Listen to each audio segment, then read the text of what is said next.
Across all infrastructure sectors, water, energy, transport and social services, governments face an ever-growing dilemma. Traditional public procurement falls short of bridging the gap between available public finances and infrastructure development needs, both in advanced and developing countries. However, there is a way out. Public-private partnerships. Let's illustrate this with a concrete example. Imagine you have just taken office as a public decision maker.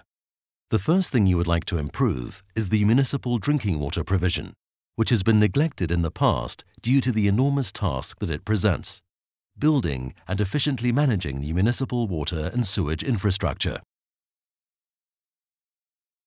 To tackle this challenge, you decide to share not only the construction of the municipal water and sewage system, but also its financing and its operation with the private sector through a public-private partnership agreement. Public-private partnership does not mean the privatization of your water services. In a PPP, the state continues to be the owner of the water infrastructure and accountable for the provision of good drinking water to the people. With the PPP approach, your government sets the stage and drafts a first plan. You then launch a competitive tender to identify the best offer from a private partner who will finance, design, build, operate, and maintain the project. Your private partner recovers his initial investment through service fees paid by the government or by the users directly. Your role is to supervise the public service provision in the best interest of your citizens. The public-private partnership approach lets you plan your project over its entire life cycle, optimizing the use of available resources. With this approach, you tap the strengths of the private sector that knows better how to first attract and invest capital, how to avoid cost overruns, and lastly, how best to operate. Finally, public-private partnership allocates specific risks to the partner that's in a better position to manage them, and these are tailored to the individual project. You, as the public actor, are best suited to control such risks as permits, legal frameworks, and changes in jurisdiction and regulation.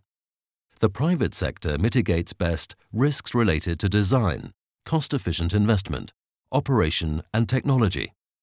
Certain risks have to be shared between both the public and private sectors, for example, sufficient user demand for new projects, or force majeure. Public-private partnerships are complex legal and financial arrangements. To create a successful partnership, a government should implement a set of good governance principles. The most important of these are: put people first. Start with assessing user needs. Projects must be economically warranted and involve all concerned stakeholders. A competent and stable government partner is required to build administrative capacity for effectively negotiating and managing long-term collaborations with the private sector, to put in place adequate legal frameworks and regulations, and ensure transparent procurement policies. Assess all risks from the outset and allocate them appropriately between the public and the private sectors. Don't forget to mitigate any substantial risk to the environment. Public-private partnership can be compared to a football game, where the government sets the rules and acts as referee to ensure their compliance. Those in the private sector are then able to compete against each other on the football field, for the benefit of the spectators. The game ends with the expiry of the PPP contract and the handing over of the public service back into your hands.